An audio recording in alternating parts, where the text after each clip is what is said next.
What is going on, guys? We are here. We are back. It is 2022. The season has just kicked off, and we are starting it off with a new season of Tyler's Techniques. I let this kind of tail off a little bit last year. I didn't keep with it, but I think this year we're going to keep going. We're going to make sure we do a recap after every event, discuss the techniques we used, the gear we used, and how that worked out for us and how the event went. So let's dive right in.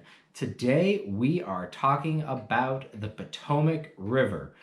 We were just down there for the KBF Trail and Pro Series event, and we had a great weekend. We took 4th in the Saturday Trail, 8th in the Sunday Trail, and in the 2-day Pro Series, you can see that big old trophy over my shoulder there. Yep, we took home the victory. So yeah, it was a great weekend, and we were super excited about that. So let's dive right into how we did it. Pretty much, I've got 3 rods here in front of me with 3 baits. And these 3 rods were all I threw the entire weekend. And there's one other bait in here that I caught a couple fish on, but really that didn't help me a whole lot. So Saturday, pretty much my entire day and my entire bag came on this rod right here. Now this is a 7'6" medium heavy cranking rod. Now all of these rods are FX Custom Rods Extreme Angler Series cranking rods. So they are a blended rod. So they have a very moderate action, a very, parabolic action, if you will, for cranking. And they're all loaded up with, this one is actually got 12-pound copoly on it. But this is a medium heavy 7'6", and as you can see, I've got on here, this is a Strike King 2.5 square bill. And this was the bait that pretty much did all the damage for me on Saturday. The key to this bait, though, was not fishing it like your traditional square bill. Most of the time with a square bill, you're reeling it fast, and the idea is you're trying to get deflection off of rock and wood and trying to elicit that reaction strike. That's not how this was working. The fish were definitely in a more lethargic mode. But the reason I went with the square bill was because of its floating action. I could slow creep this bait along the bottom, and every so often I'd be hanging it up in some grass, twigs, stumps, logs, whatever, and you gently pop it free, and that bait would just slowly rise. You'd pause and let it rise, and it was that rise that was triggering the bite. So this was a very slow, very methodical retrieve. I joke, if you watched me from another boat or from the bank, you would have thought I was dragging a Carolina rig or a football jig with just how slow I was just creeping this thing along, feeling every part of the bottom. But like I said, when I pulled it off a piece of structure, it would just slowly rise up, and that's when the fish would just come unglued and they'd smash it. So yeah, this bait right here, nothing special. It's a Strike King 2.5 in Sexy Shad. Did everything I needed on Saturday.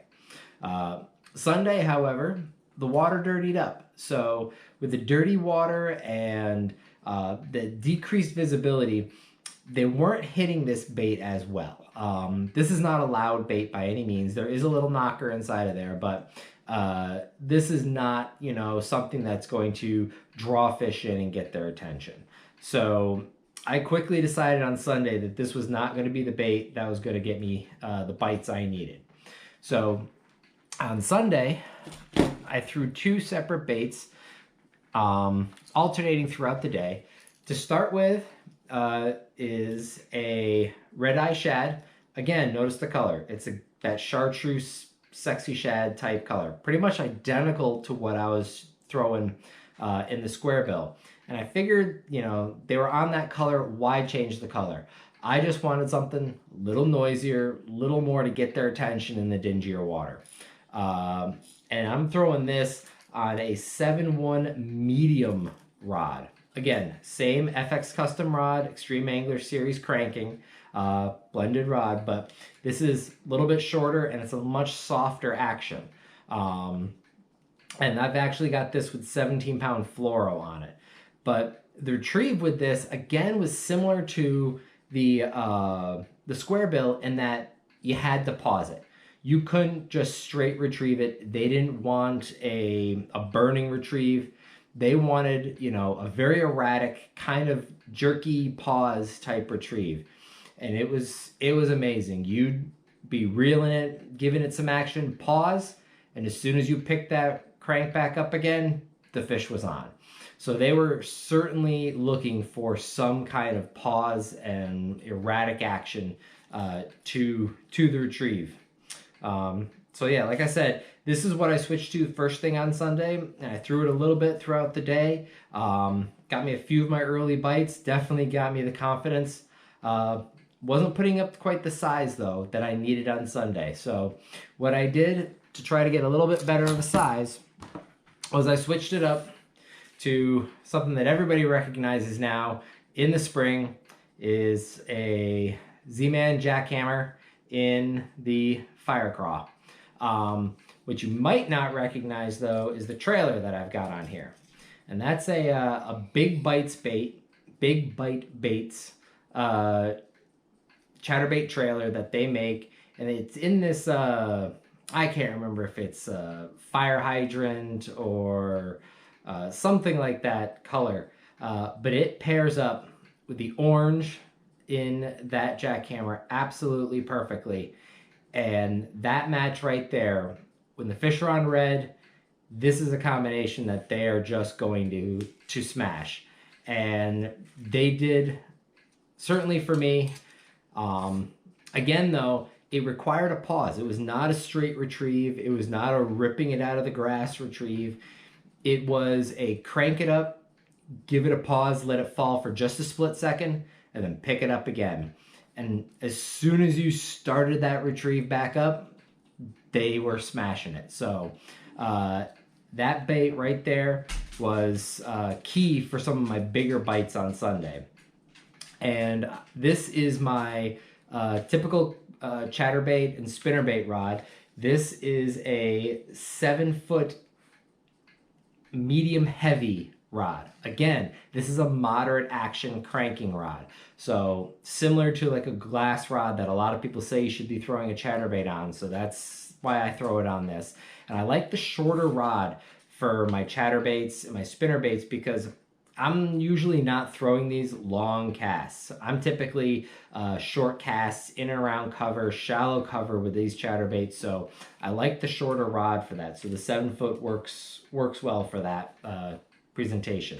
And normally I would have been throwing this on 10-pound braid, but I had some problems with that fishing reel, so I had to put a backup reel on here, and this actually has 12-pound mono on it, believe it or not, but it's a backup rod, so it did the trick. And yeah, that's pretty much what we did and how we threw them, the baits we used. And I think the key to the Potomac that weekend was the location.